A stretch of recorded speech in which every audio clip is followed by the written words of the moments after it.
أعوذ بالله من الشيطان الرجيم. بسم الله الرحمن الرحيم. قل أعوذ برب الفلق من شر ما خلق ومن شر غاسق إذا وقب ومن شر النفاثات في العقد ومن شر حاسد إذا حسد. آمنت بالله صدق الله العظيم وصدق رسوله النبي الحبيب الكريم ونحن على ذلك لمن الشاهدين والشاكرين والحمد لله رب العالمين. یہ سورۃ الفلق اور اس کے بعد سورۃ الناس، یہ قرآن کریم کی آخری دو صورتیں ہیں، اور ان کی خاص خصوصیت یہ ہے کہ اس میں اللہ تبارک و تعالی نے ہمارے نبی پاک علیہ الصلوۃ والسلام کو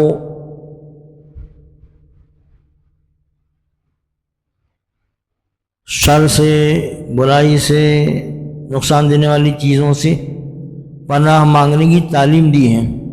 تو نبی پاک علیہ الصلوۃ والسلام کے ذریعے سے امت کو، مسلمانوں کو بھی یہ تعلیم دی گئی ہے کہ دنیاوی مصیبتیں ہیں اور جسم سے متعلق، کاروبار سے متعلق، لوگوں کی تکالیف سے متعلق پریشانیاں ہیں، دنیاوی پریشانیاں ہیں، تو اس سے بھی اللہ تعالیٰ کی پناہ مانگو، اللہ ہی تعالیٰ بچانے والا ہے. اور آخری صورت میں قل اعوذ برب الناس، جس کا نام سورۃ الناس ہے، وہ باطنی، روحانی، قلبی اور آخرت کی مصیبتوں سے اللہ کی پناہ مانگنے کا حکم ہے، تعلیم دی ہے، طریقہ سکھایا ہے. تو سورۃ الفلق میں اللہ تعالیٰ کی صرف ایک صفت ذکر کی گئی ہے، قل اعوذ برب الفلق، میں صبح کے رب کی پناہ چاہتا ہوں. اللہ تعالیٰ کی ایک صفت ہے کہ اللہ تعالیٰ رات کی تاریکی کو چھانٹ کر صبح کی روشنی نکالتا ہے اس میں سے اپنی قدرت سے. اگر اللہ تعالیٰ نہ چاہے تو رات ہی رات رہے، صبح ہو ہی نہیں، دن نکل ہی نہیں سکتا. حدیث پاک میں آتا ہے کہ سورج روزانہ جو ہے اللہ تعالیٰ سے طلوع ہونے کی اجازت چاہتا ہے، عرش کے نیچے سجدہ کرتا ہے اور اللہ تعالیٰ سے اجازت مانگتا ہے، اجازت ملتی ہے تو طلوع ہوتا ہے. ایک دن ایسا آئے گا کہ اس کو اجازت نہیں ملے گی، تو پھر جہاں ڈوبا تھا نا، کدھر ڈوبتا ہے؟ مغرب میں، ادھر وہیں سے نکلے گا. تو سورج کا مغرب سے نکلنا یہ قیامت کی بڑی علامتوں میں سے ہے. تو سارے جو سورج کو پوچھتے ہیں نا، تو وہ سب سمجھ لیں گے کہ یہ خود مختار نہیں ہے، اس کا کوئی مالک ہے، اس کا یہ ماتحت ہے، اس کا پابند ہے، اس نے ادھر سے نکلنے کو منع کر دیا، یاد نہیں نکلا. تو یہ سورج جب مغرب سے نکلے گا تو یہ قیامت کی آنے کی نشانی کے قریب آ گئی. اب کسی ایمان والے کے ایمان قبول نہیں ہوگا. غیر مسلم چاہے میں ایمان لے آؤں، اس کے ایمان قبول، کوئی گناہ سے توبہ کرے، توبہ کرنا چاہے تو اس کی توبہ قبول نہیں، توبہ کا دروازہ بند ہے نا. جیسے آدمی کی مرتے وقت جب روح یہاں پر آتی ہے نا، پیروں سے نکلتی ہے روح، جہاں نکلنا شروع ہوتی ہے، پھر یہاں پر آتی، پھر ایک آواز آتی ہے نا، غرغرہ کہتے ہیں اس کو عربی میں، ہے نا. تو بس جب غرغرہ الگ سے آواز نکلی، ابھی روح نہیں نکلی، ہے نا، اب توبہ نہیں کر سکتا، ایمان نہیں لے سکتا، اس لیے کہ اس وقت جو ہے آخرت کے حالات نظر آنے شروع ہو جاتے ہیں. تو ایمان بالغیب تو رہا نہیں، تو نظر آنے لگا. اگر نافرمان ہے، اللہ تعالیٰ سزا دینا چاہتے تو پھر عذاب کے فرشتے دکھنا شروع ہو جائیں گے، اور اللہ کا نیک بندہ ہے، مطیع فرماتا تو پھر وہ رحمت کے فرشتے نظر آتے ہیں، ہے نا. تو ایک صفت بیان کی تھی اور 3 چیزوں سے اللہ کی پناہ مانگی. کس سے؟ من شر ما خلق، تمام مخلوق کی برائی سے. یہ عام ہے، ساری مخلوق، کوئی بھی مخلوق کبھی بھی نقصان پہنچا سکتی ہے. ومن شر غاسق اذا وقب، اندھیروں کے شر سے، کیونکہ اندھیروں کے اندر جو ہے جب تاریکی چھا جاتی ہے تو یہ نقصان پہنچانے والی چیزیں حرکت میں آتی ہے. سانپ، بچھو، زہریلے کیڑے مکوڑے اور چور ڈکیت بھی اندھیروں میں ہی کام کرتے ہیں اپنا. اور یہ جادوگر جو سب سے زیادہ خطرناک ٹولہ ہے وہ بھی اندھیروں میں اپنے جادو کرتے ہیں. خاموشی سے کسی کو پتہ نہ چلے. ومن شر النفاثات فی العقد، اور جادوگروں کے شر سے، ہے نا. ومن شر حاسد اذا حسد، چوتھی چیز جس سے کہ اللہ تعالیٰ نے پناہ مانگنے کا حکم دیا اپنے نبی کو، کیا ہے؟ اور حاسد کے شر سے جب وہ حسد کرنے پر آ جائے. تو حاسد کے حسد سے پناہ مانگنے کا حکم دیا ہے اللہ تعالیٰ نے اپنے پیارے نبی کو. سارے نبیوں کے سرکار ہے. تو دیکھیے حسد کتنی خطرناک چیز ہے نا، کہ اللہ تعالیٰ نے حکمن فرمائے کہ حاسد کے شر سے پناہ مانگی اللہ تعالیٰ کی، کہ اللہ تعالیٰ نہیں بچا سکتا. حسد کس کو کہتے ہیں؟ تو عربی کا لفظ ہے، اردو میں استعمال ہوتا ہے. تو حسد کا مطلب یہ ہے کہ کسی کی نعمت اور اچھی حالت دیکھ کر دل کے اندر گھٹن ہو، دل کے اندر کڑن ہو.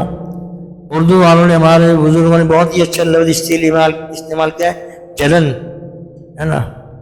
تو دل کے اندر کڑن ہوتی ہے، اس کو دل کے اندر جو ہے وہ تنگی محسوس ہوتی ہے کہ یہ نعمت اس کو کیسے ملی، یہ اس کو کیسے مل گئی، ہے نا.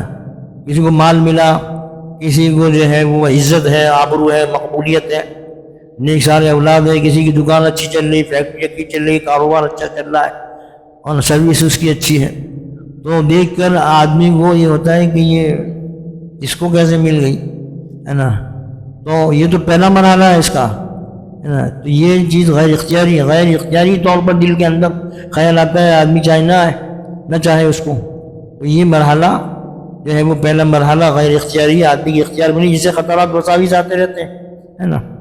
لیکن یہ امام غزالی نے فرمایا کہ اس کا علاج ضروری ہے، اس کو اسی حالت پر نہیں چھوڑنا ہے، ورنہ یہ مرض بڑھتا جائے گا تو پھر ایسی اسٹیج پر پہنچ جائے گا کہ پھر علاج مشکل ہو جائے گا اس کا. اس لیے پہلے مرحلے میں جو ہے اس کا علاج یہ کریں کہ اللہ تعالیٰ سے دعا کریں کہ یا اللہ یہ میرے اندر کیفیت کیوں پیدا ہو رہی کہ جو ہے وہ اپنے بھائیوں کی، اپنے رشتہ داروں کی نعمت دیکھ کے مجھے جلن ہوتی ہے، قرآن ہوتی ہے، ناگواری ہوتی ہے، یا یہ کیفیت مجھ سے دور کر دے. اللہ تعالیٰ وہ کیفیت دور کر دے گا. دوسرا مرحلہ یہ ہے کہ پھر آگے بڑھ کر اس کے دل میں یہ تمنا پیدا ہوتی ہے کہ یہ نعمت اس سے چھن جائے. یہ دوسرا مرحلہ ہے نا. تو کسی نعمت والے کی نعمت کے چھن جانے کی تمنا کرنا یہ تو بہت بڑی روحانی قلبی بیماری ہے.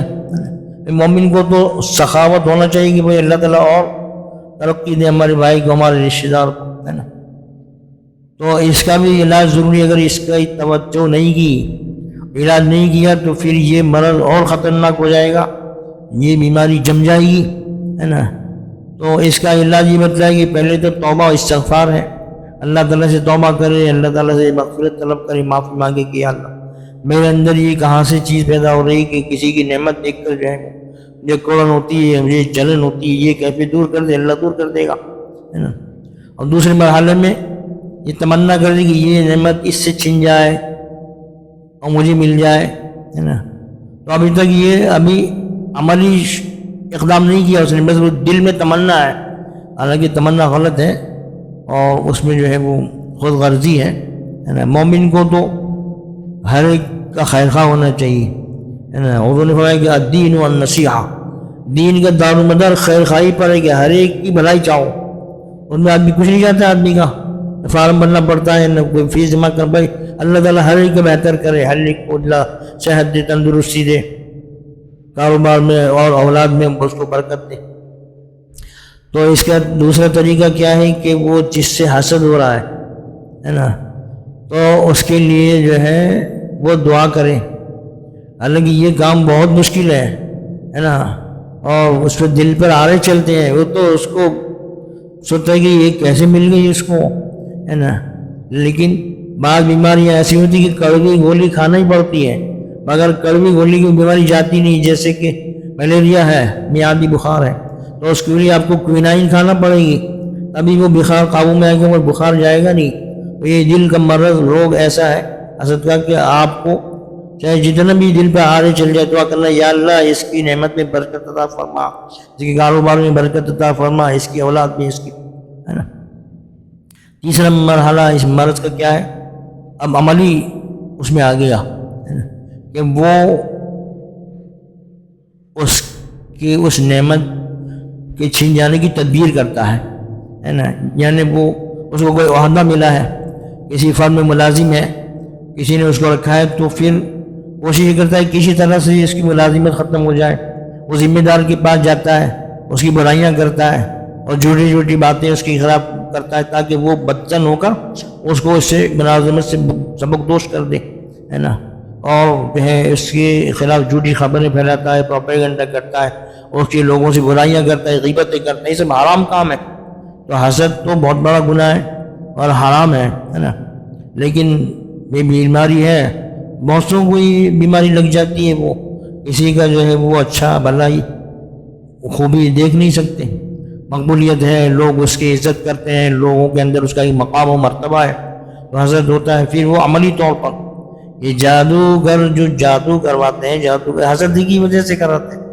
ہمارے نبی پاک علیہ الصلوۃ والسلام پر جادو کیوں کیا یہود نے کہ آپ آخری زمانے کے نبی آپ کیسے بنے ہیں، ہے نا. تو ہمارے خاندان میں سے ہونا چاہیے تھا، بنو اسرائیل میں سے ہونا چاہیے تھا. تو حاسد جو ہے بے وقوف بھی ہے، کیونکہ حاسد جو ہے یہ سوچتا ہے کہ اس کو نعمت کیسے ملی. یعنی وہ اللہ تعالیٰ پر اعتراض کرتا ہے کہ یہ اللہ تعالیٰ نعمت اس کو کیسے دی، تو مجھے ملنا چاہیے تھی. تو بڑی حماقت ہے بھائی. اللہ تعالیٰ کے معاملے میں دخل دینے والا کون ہوتا ہے؟ جیسے کوئی آدمی ہے، اس کی ملازم ایک فرم کے اندر کئی لوگ، اب اس نے کسی ملازم کو کوئی چیز دی، انعام دیا، کچھ دیا. اب دوسرا ملازم کہے کہ آپ نے اس کو کیوں دیا، ہاں، تو وہ ڈالے گا اچھی طرح سے اور اس کو نکال دیں گے کہ جاؤ تم کون ہوتے ہو، میں مالک ہوں جس کو چاہوں تو. ذالک فضل اللہ یؤتیہ من یشاء. اللہ تعالیٰ کا فضل جس کو چاہتا ہے دیتا ہے، بندے کو اعتراض کرنے کا حق نہیں ہے. تو اب وہ عملی طور پر آ گیا، اور عملی طور پر وہ کوشش کرے گا کہ اس کی نعمت چھن جائے، یہ نعمت اس سے جو ہے وہ. تو پھر اس کے لیے پھر وہ پروپیگنڈا کرتا ہے، برائیاں کرتا ہے، غیبتیں کرتا ہے. اور پھر ایسے ہی لوگ پھر وہ جادوگروں کے پاس جاتے ہیں، دین بھی خراب کرتے ہیں، پیسہ بھی خرچ کرتے ہیں. اس لیے کہ جادو کی بعض چیزیں جو کلمہ کفر کی زبان سے کہنا پڑتا ہے، کفریہ بات یا کفریہ عمل کرنے پڑتے ہیں. تو حسد اتنی بری چیز ہے کہ آدمی کفر تک پہنچا دیتا ہے، اس کا ایمان خطرے میں پڑ جاتا ہے نا. ایمان چھن جاتا ہے، ایمان نہیں تو پھر کچھ بھی نہیں، نہ دنیا اور آخرت. اور شاہ عبدالعزیز صاحب محدث دہلوی بہت بڑے عالم ہیں. پورے ہندوستان، پاکستان، پورے ایشیا کے اندر علم حدیث انہی سے پھیلا ہے، اسی خاندان سے پھیلا ہے نا. سب سے پہلا دنیا کے اندر فارسی ترجمہ شاہ ولی اللہ صاحب نے کیا، اور اردو ترجمہ ان کے صاحبزادے نے کیا، ہے نا. ایک ہی دو زبانیں چلتی تھیں یہاں پر ہندوستان میں، فارسی حکومت کی زبان تھی اور اردو عام بول چال کی زبان اب بھی ہے نا. تو انہوں نے فرمایا کہ بھئی حسد وہ گناہ ہے کہ آسمان میں سب سے پہلے یہ گناہ ہوا، اس لیے کہ اللہ تعالیٰ نے حضرت آدم علیہ السلام کو جنت میں رہنے کی، وہاں کی نعمتوں سے فائدہ اٹھانے کی اجازت دی. شیطان حسد ہو گیا، ہے نا. اس کو تو حضرت آدم کو سجدہ نہ کرنے کی وجہ سے دھتکار دیا، ہے نا. تو اس کو حسد ہوا، اور اس نے حسد میں چاہا کہ حضرت آدم کا یہ مقام و مرتبہ چھن جائے. اس نے کوشش کی اور اس حد تک کامیاب ہوگا کہ حضرت حوا اور حضرت آدم علیہ السلام کو بہکایا کہ یہ جو درخت ہے نا جس کو منع کیا تھا اللہ تعالیٰ نے، وَلَا تَقْرَبَا هَٰذِهِ الشَّجَرَةَ فَتَكُونَا مِنَ الظَّالِمِينَ، تاکہ آپ کھاؤ پیو، لیکن یہ درخت کوئی درخت تھا، وہ انگور کا تھا یا گیہوں کا تھا، اس کے پاس میں جانا ورنہ نقصان اٹھاؤ گے. اب شیطان جو ہے وہ اس نے کہا کہ دیکھو یہ درخت ایسا ہے کہ اس کو کھاؤ گے تو پرماننٹ ہو جاؤ گے جنت میں. پھر تم اب وہ آ گئے اس میں، ہے نا. وہ یہ بھول گئے کہ یہ دشمن ہے، اس کی باتوں میں آ گئے قسمیں کھا کر، ہے نا. تو لوگ جو ہے بعض لوگ قسمیں کھا کر اپنی منواتے ہیں، ان کے پاس کوئی دلیل نہیں ہوتی، بس خدا کی قسم، خدا کی قسم، خدا کی قسم لگاتا تھوک میں قسمیں کھاتے ہیں، اس لیے کہ دلیل تو ہے نہیں، میں اپنے دعوے کو دلیل سے ثابت کریں. وہ حضرت آ گئے، ہے نا. آدم علیہ السلام بھی بھولے والے تھے، ان کی اولادیں بھی بھولی والی. کوئی قسمیں کھاتا ہے چاہے جھوٹا دشمن ہو تو مان لیتے کہ ہاں بار بار قسم کھا رہا ہے، چلو بات پر اعتبار کر، پھر نقصان اٹھاتے ہیں. سب سے پہلا حسد آسمانوں پر ہوا، شیطان نے آدم علیہ السلام سے کیا، اور اس کے نتیجے میں دھوکے میں آ کر انہوں نے وہ پھل کھا لیا اور درخت کو. اللہ کہا کہ چاہو نیچے اترو، ہے نا. یہ بھی تو نیچے بھیج دیا. تو اللہ تعالیٰ کی حکمت تھی کہ دنیا کو آباد کرنا تھا، آدم علیہ السلام کو خلیفہ بنانا تھا، تو یہ صورت اللہ تعالیٰ نے، لیکن شیطان نے حسد سے جتنا کر سکتا تھا کیا، اور دنیا کے اندر سب سے پہلا جرم اور گناہ بھی حسد ہوا ہے۔ حضرت آدم علیہ السلام کے دو صاحبزادے تھے، ایک کا نام حابیل تھا ہاتھ سے، اور ایک کا نام قابیل تھا قاف سے، قتل بھی قاف سے ہوتا ہے۔ تو حابیل کو جو نعمت ملی تھی اس پر اس کے بھائی قابیل کو، ہاں سگا بھائی تھا، حسد ہوا کہ اس کو یہ نعمت ملی مجھے نہیں ملی، ہے نا۔ تو حسد یہاں تک بڑھا، اس نے کہا کہ میں تمہیں قتل کر دوں گا، ہے نا۔ تو حابیل نے کہا کہ بھائی تم مجھے قتل کرنے کی کوشش کرو گے تو میں تمہیں مقابلہ نہیں کروں گا، میں چاہتا ہوں کہ تم جو ہے قتل کر کے اپنی آخرت خراب کر لو۔ اس نے قتل کر دیا۔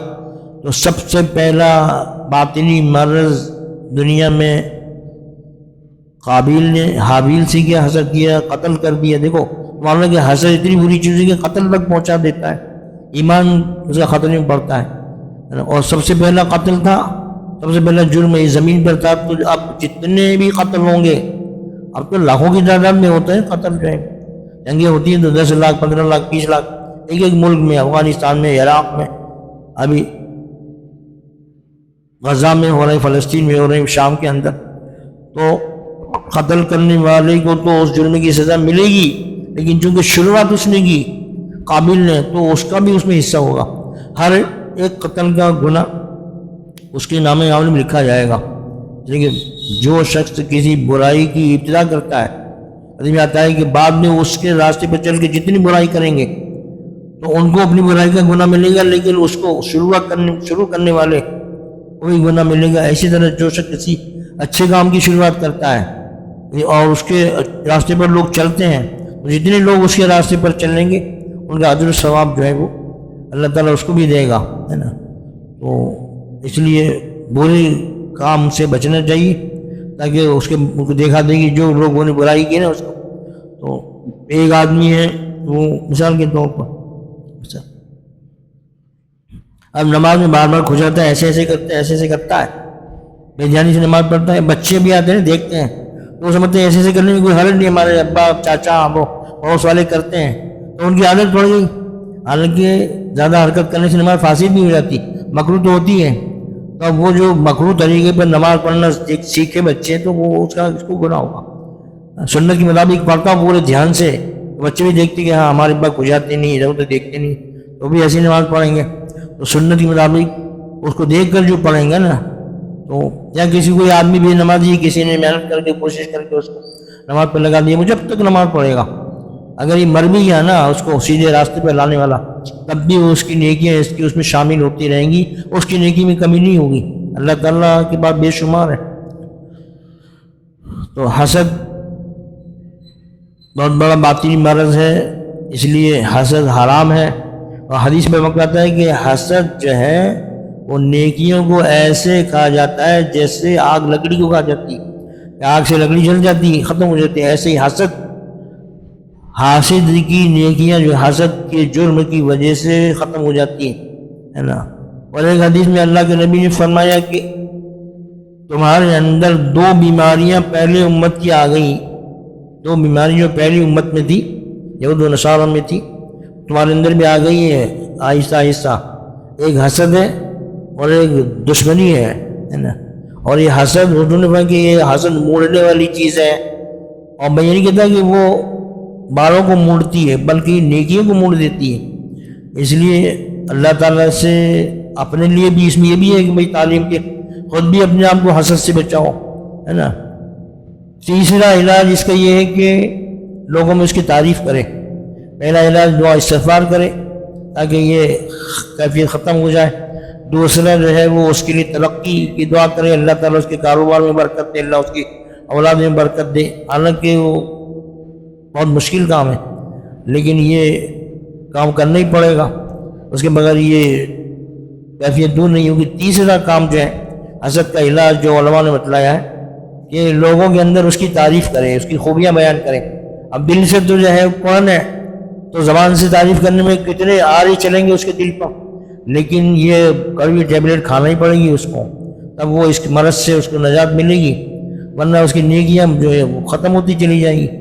اور حاسد جب دو مرحلے میں جب تک رہتا ہے کہ بھائی اس کو قرآن ہو رہی ہے جس کو جلن کہتے ہیں، یا اس کی تمنا ہوتی ہے کہ نعمت چھن جائے اس سے، تب تک محسود کو کوئی تکلیف نہیں پہنچتی جس سے حسد کر رہا ہے۔ لیکن یہ تیسرے مرحلے میں آتا ہے کہ اب تدبیر کرنے لگا کہ یہ نعمت کیسے چھن جائے اس سے، تو اب وہ محسود کو تکلیف پہنچے گی، ہے نا، وہ کسی کھول کر تو اس کو نہیں کر سکتا، تو وہ جادوگر کے پاس جائے گا، پیسے دے کے جادو کروائے گا۔ اب وہ جادوگر جادو کرے گا تو اس کو تکلیف پہنچے گی، وہ تکلیف ہوگی، اس کو کوئی نقصان ہوگا، ہے نا۔ تو حسد اتنی بری چیز ہے کہ آدمی اپنی آخرت برباد کر کے بھی دوسرے کو نقصان پہنچانا چاہتا ہے نا۔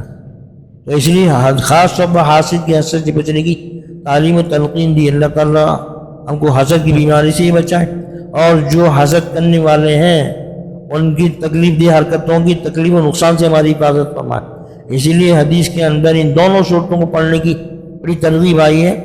ایک صحابی کہتے ہیں کہ ہم ایک سفر میں تھے اللہ کے نبی کے ساتھ، اچانک اندھیرا ہو گیا، بارش ہو گئی، طوفان کی کیفیت ہو گئی، اندھیرے میں کچھ نظر نہیں آتا، پہلے تو لائٹیں بھی نہیں تھیں، تو اللہ کے نبی نے فرمایا کہ تم پڑھو قل هو اللہ احد قل اعوذ بالفلق قل اعوذ بالناس، پڑھو، ہے نا۔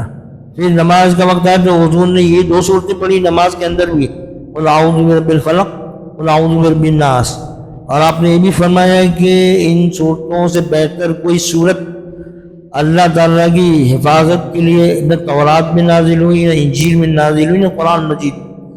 نقصان سے، شر سے، دشمنوں سے، مخالفین سے، حاسدین سے بچنے کی اس سے بہتر کوئی صورت نہیں ہے، اس لیے ان کا نام معوذتین ہے، اللہ کی پناہ میں دینے والی صورت ہے نا۔ اور ایک حدیث میں آتا ہے کہ اس کو صبح بھی پڑھو 3 مرتبہ، شام کو بھی پڑھو، اور حدیث میں بات ہے سونے کے وقت بھی پڑھو، اور جب اٹھو تب بھی پڑھو، اور ایک آتا ہے کہ اس کو ہر نماز کے بعد پڑھو۔ تو اور یہ بھی آتا ہے کہ اللہ کے نبی کو کوئی تکلیف ہوتی، بیماری، تو آپ اس کو پڑھتے تھے، اور روزانہ رات کو اللہ کے نبی کا یہ معمول تھا کہ تینوں قل پڑھ کر ہاتھوں پر دم کر کے پورے بدن پر پھیر دے، چہرے سے پھر سامنے کی طرف پہلے، اور پھر جہاں تک ہاتھ پہنچتا آپ کا وہاں تک، یہاں تک کہ جس بیماری میں آپ کی وفات ہوئی تو مرض الوفات کہتے ہیں، اس میں جب آپ کے اندر طاقت نہیں تھی، بول بھی نہیں سکتی تھی، تو حضرت عائشہ رضی اللہ تعالیٰ عنہ جو آپ کی چہیتی بیوی تھی، اور آپ بھی انہی کے حجرے میں آپ تھے آخر میں، تو وہ پڑھ کر حضور کے ہاتھوں پر دم کرتی، اور پھر اس کو اللہ آپ کے بدن پر پھیرتی، جس کی حضور کے ہاتھ کی جو برکت ہے دوسرے کے ہاتھ میں نہیں ہے، اس لیے جو ہے چھوٹی چھوٹی صورتیں اس کو معمول بنائے۔ تو کوئی بھی صورت اگر رات کو پڑھ لیتا ہے آدمی تو وہ ساری رات شیطان سے محفوظ رہتا ہے نا، شیطان کی شرارت سے برے خواب آتے ہیں، ہے نا۔ تو یہ اس صورت میں یہ آخری، دوسری بات سورۃ الناس ہے، یہ آخری صورت ہے۔ تو سورۃ الناس کے اندر جو ہے سورۃ الفلق میں تو دنیاوی تکالیف، دنیاوی پریشانی، باہر سے آدمی پر حملہ کرتی ہیں، جادو ہے، حسد ہے، اسے پناہ مانگنے کی تعلیم دی، اور سورۃ الناس کے اندر جو اندرونی مصیبت ہے جس کا تعلق قلب سے ہے، آدمی کے دل سے، آخرت کو برباد کرنے والی چیز ہے، اس سے اللہ تعالیٰ نے پناہ مانگنے کی تعلیم سکھائی ہے۔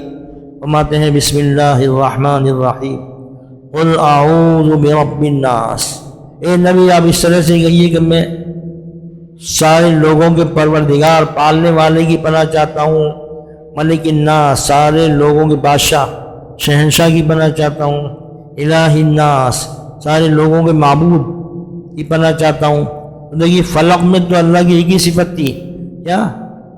برب الفلق، اس میں 3 صفت بیان کی گئی اللہ تعالیٰ کی، رب الناس، سارے لوگوں کے پرورش کرنے والا، ملک الناس، سارے لوگوں کا بادشاہ، سارے لوگوں پر اس کی بادشاہی ہے نا، الہ الناس، سارے لوگوں کا معبود۔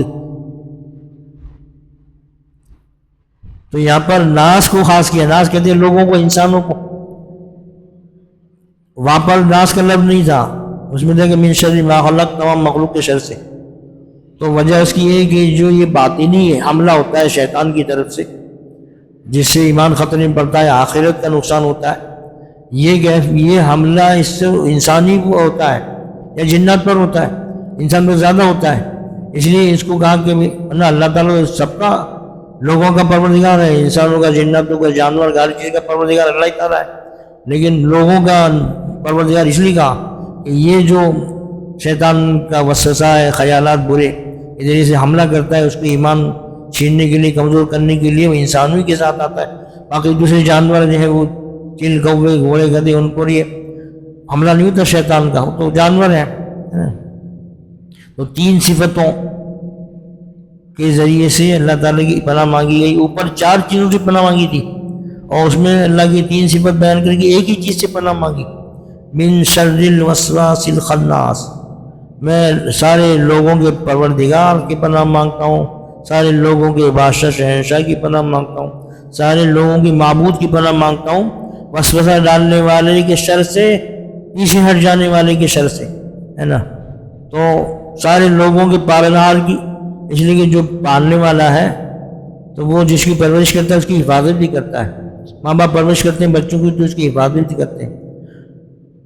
ملک الناس، بادشاہ جو ہے اپنی رعیت کی حفاظت بھی کرتا ہے. الہ الناس، جو معبود ہوتا ہے وہ اپنی عبادت کرنے والوں کی حفاظت کرتا ہے.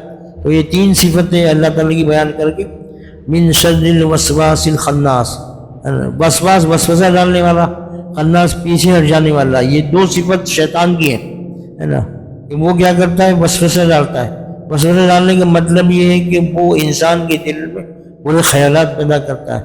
حدیث میں آتا ہے کہ شیطان جو ہے وہ انسان کے دل کے پیچھے جو ہے وہ بیٹھتا ہے اور وہ سونڈ کی ذریعے سے، جیسے مچھر سونڈ سے کاٹتا ہے نا، تو ویسے وہ انسان کے دل پر سونڈ کے ذریعے سے برے خیالات، گناہوں کے خیالات اس کے دل میں ڈالتا ہے. لیکن وہ جو اللہ کا ذکر کرتا ہے، اللہ کی یاد کرتا ہے، تو پھر وہ پیچھے ہٹ جاتا ہے. اللہ کے ذکر سے وہ بھاگتا ہے، ڈرتا ہے. جیسے حدیث میں آتا ہے کہ شیطان جو ہے اذان کی آواز آتی تو شیطان جو ہے بھاگتا ہے بری طرح، ہوا چھوڑتا ہوا، اس لیے کہ اذان جو ہے اس میں گواہی ہے، اشہد ان لا الہ الا اللہ، اشہد ان، حکم بھی ہے کہ جو اذان سنے تو انہی الفاظ کو دہرائے، نہیں گواہی دے کہ میں گواہی دیتا ہوں کہ اللہ کی سوا کوئی معبود نہیں، اور اللہ کے نبی، وہ گواہی دینا نہیں چاہتا تو سب سے بڑا سرکش ہے. تو وہ بھاگتا ہے جہاں تک اذان کی آواز پہنچتی، بھاگتا ہے تاکہ اذان کی آواز اس کے کان میں نہ پڑے. پھر جب اذان ختم ہو جاتی پھر واپس آ جاتا ہے. پھر جب تکبیر شروع ہوتی جماعت تو تکبیر کے الفاظ بھی وہی ہے، اذان کے جو الفاظ بھی تکبیر کے الفاظ، قد قامت الصلاۃ آتا ہے، پھر وہ بھاگ جاتا ہے نا، اور بہت دور بھاگ جاتا ہے. تکبیر ختم ہو جاتی پھر آ جاتا ہے، کائے کے لیے؟ وسوسہ ڈالنے کے لیے. اس لیے غور کیجیے کہ نماز کے اندر تلاوت فرض ہے نا، اور تلاوت سے پہلے بسم اللہ پڑھتے ہیں اور اس سے پہلے اعوذ باللہ پڑھتے ہیں. تو بسم اللہ میں اللہ کی تعریف ہے، سورہ فاتحہ پوری تعریف ہے.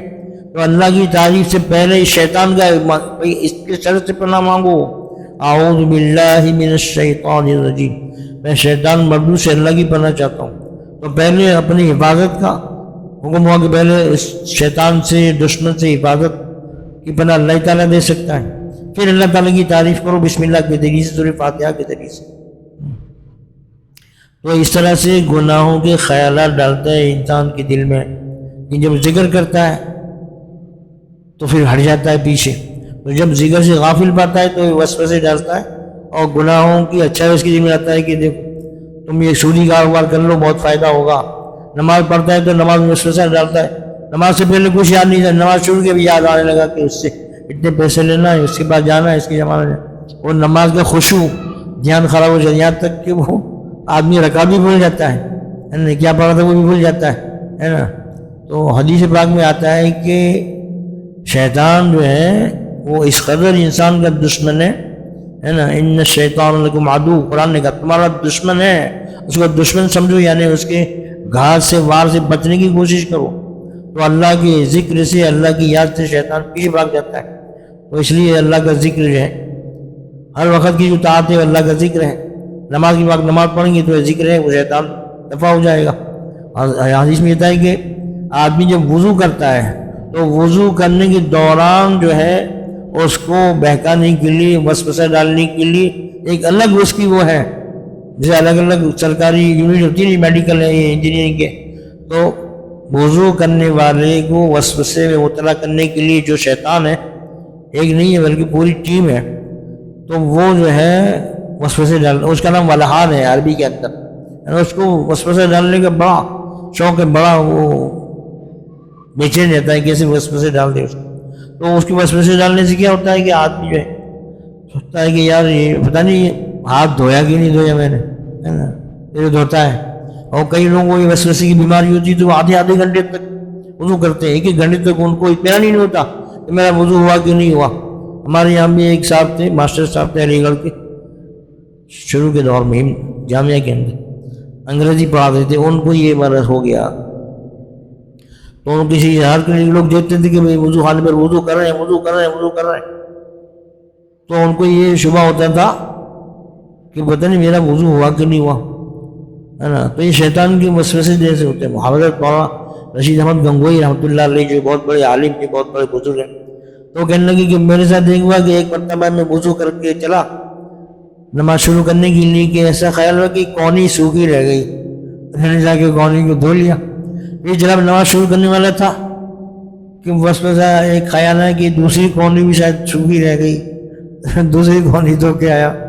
اب نماز شروع کرنے والا تھا کہ مگر شاید ٹخنا بھی سوکھا رہ گیا. ارے میں نے کہا تو گرو گھنٹال ہے نا، شیطان ہے. میں نے کہا اب تو بغیر وضو کو ہی پڑھ لوں گا، ہے نا، مطلب اس کے وسوسے میں نہیں آئے، ہے نا. تو برے خیالات اور شیطان کے حملوں سے جو ایمان پر حملہ کرتا ہے نا، اگر ایمان نہیں چھین پاتا تو پھر وہ اس کو کمزور کرنے کی کوشش کرتا ہے. اس قدر دشمنی ہے اس کو کہ انسان کے ہر عمل میں وہ رکھنا ڈالنے کے لیے موجود رہتا ہے نا. آدمی کھانا کھاتا ہے تو وہ اس میں اپنا حصہ ڈالنے کے لیے آ جاتا ہے. جب بسم اللہ پڑھ لیتا ہے تو شیطان دور ہو جاتا ہے اور کھانے میں برکت ہوتی ہے. اللہ کے نبی کے سامنے کا واقعہ ہے، 6 آدمی کھانا کھا رہے تھے حضور کے ساتھ، تو صحابی نے کہا کہ ہم نے بسم اللہ پڑھی تو خوب برکت معلوم ہو رہی تھی. اب ایک صاحب آ گئے بعد میں، ہے نا، وہ کھانا ختم ہو گیا بہت جلدی. تو پوچھا اللہ کے نبی شروع میں تو بڑی برکت معلوم ہو رہی تھی، وہ کھانا ختم ہو گیا، بے برکتی ہو گئی. تو اللہ کے نبی فرمایا کہ ہم لوگوں نے بسم اللہ پڑھ کے شروع کیا تھا.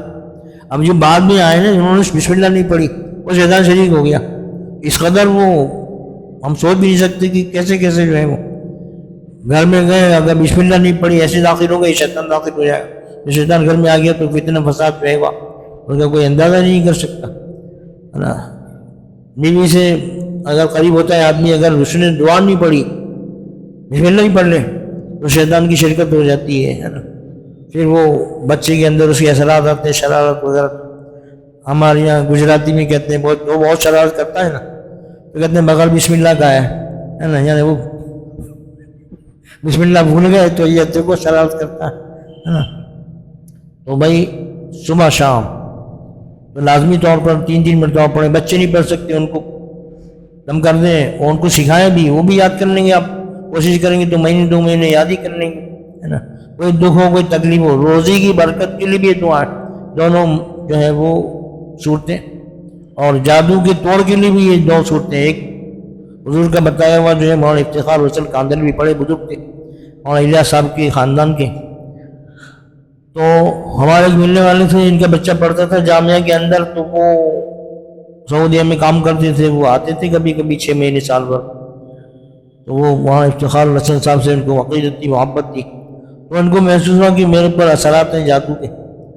تو حضرت سے انہوں نے کہا، تو حضرت نے کہا کہ بھائی سورۃ الفلق اور سورۃ الناس یہ 2 صورتیں 11 مرتبہ پڑھو، اور جو نمک استعمال ہوتا ہے کھانے میں اس پر دم کرو. وہ نمک تو ہر چیز میں استعمال، روٹی میں بھی ہوتا ہے، سالن میں بھی ہوتا ہے. تو جادو کے توڑ کے لیے یہ صورتیں نازل کی گئی. اللہ کے نبی پر جادو کرا یہودیوں نے، تو اللہ تعالیٰ نے 2 صورتیں 11 آیتوں والی اتاری. وہ 11 گلیں جو لگائی جسے کھل گئی، آپ کو آرام ہو گیا بالکل. آپ نے کہا ایسے لگتا ہے جیسے میں بندھا ہوا تھا میں کھل گیا. تو یہی کیفیت اس کی سب کے لیے ہے. یہ اس کی تاثیر اللہ کے نبی کے لیے تھی تو ساری امت کے لیے قیامت تک کے لیے ہے. یہ بہت آسان عمل ہے. نمک کے اندر 11 مرتبہ پڑھ کر ان دونوں صورتوں کو پھونک دو، پھر وہی نمک استعمال کرو، ہے نا. تو یہ بھی ایک طریقہ ہے اس سے فائدہ اٹھانے کا، آسان ہے. اب شیطان کے وسوسے ڈالنے کی تفصیل ہے انشاءاللہ اگلی مجلس میں اللہ نے چاہا تو بیان کریں گے. اللہ تعالیٰ ان صورتوں کی برکت ہم کو عطا فرمائے، اپنے کلام کی برکت عطا فرمائے. حاسدین کے شر سے، تو حاسدین کے شر سے بچنے کی دعا بھی مانگنا ہے اور اپنے آپ کو بھی حسد سے بچانا ہے کہ میں کسی سے حسد نہ ہوں، ہے نا. تو جو ہے وہ کسی کی اچھی حالت دیکھیں، بھائی کار ہے، بنگلہ ہے، کاروبار ہے، تو دل میں ہی سوچ لیں اللہ برکت دے اس کو. حدیث میں آتا ہے کہ جب بندہ کسی مومن کے لیے دعا کرتا ہے تو فرشتے کہتے ہیں کہ تم کو بھی ایسی چیز ملے. تو اگر کسی اللہ سے کسی نعمت کو حاصل کرنا ہے اور فرشتوں کی دعا کے ساتھ، تو اس کا طریقہ ہے کہ اپنے بھائی کے لیے دعا کرو کہ اللہ تعالیٰ تجھے صحت دے، اللہ تعالیٰ تجھے شہرت دے، اللہ تعالیٰ تجھے جو ہے وہ کاروبار میں اولاد میں برکت دے، تو اللہ تعالیٰ وہ چیز آپ کو دے دے گا. اس لیے کہ ہماری دعا قبول ہو بھی سکتی، نہیں بھی ہو سکتی، فرشتے تو معصوم ہوتے ہیں، ان کی دعا ضرور قبول ہوتی ہے. اللہم صلی علی سیدنا محمد عبدک و رسولک وعلی المؤمنین والمؤمنات والمسلمین والمسلمات. الہی اپنے فضل خاص سے اپنی سچی محبت اطاعت نصیب فرما، نافرمانی سے بچا، نبی پاک علیہ الصلوۃ والسلام کی سچی محبت اتباع پیروی وفاداری نصیب فرما، شیطان اور نفس کی پیروی سے ہماری حفاظت فرما، اپنی رضامندی خوشنودی والے اعمال کرنے کی توفیق عطا فرما، آپ کی نافرمانی ناراضگی کی باتوں سے کاموں سے ہماری حفاظت فرما، نعمتوں کی شکر گزاری قدردانی نصیب فرما، ناشکری ناقدری سے ہماری حفاظت فرما، حسد کینہ بغض عداوت اور تمام باطنی دل کی بیماریوں سے ظاہری بیماریوں سے ہماری سارے مسلمانوں کی حفاظت فرما، حاسدین جادوگروں کافروں ظالموں ساحروں دشمنوں مخالف دجالیوں ابلیسیوں کے شر سے ظلم سے ان کی سازشوں سے ہماری حفاظت فرما، جو نقصان ہو رہا ہے مسلمانوں کو اس کا نعم البدل عطا فرما، اپنی نعمتیں رحمتیں برکتیں نصرتیں مدد حفاظت اور حمایت بارش کی طرح مسلسل نازل فرما، مظلوم مسلمانوں پر خاص طور پر، پوری امت پر عام طور پر، بیماروں کو صحت و شفا عطا فرما، پریشان حالوں کو پریشانی کو دور فرما، مظلوموں کو ظالموں کو ظلم سے نجات عطا فرما، جو خیر و بھلائی اللہ کے نبی نے آپ سے مانگی ہم کو امت کو عطا فرما، ان شرور و فتن سے اللہ کے نبی نے آپ کی پناہ چاہی، ہماری امت کی حفاظت فرما. ربنا تقبل منا انك انت السميع العليم وتب علينا انك انت التواب الرحيم. وصلى الله تعالى على خير خلقه سيدنا محمد وعلى آله واصحابه اجمعين. سبحان ربك رب العزة عما يصفون وسلام على المرسلين والحمد لله رب العالمين.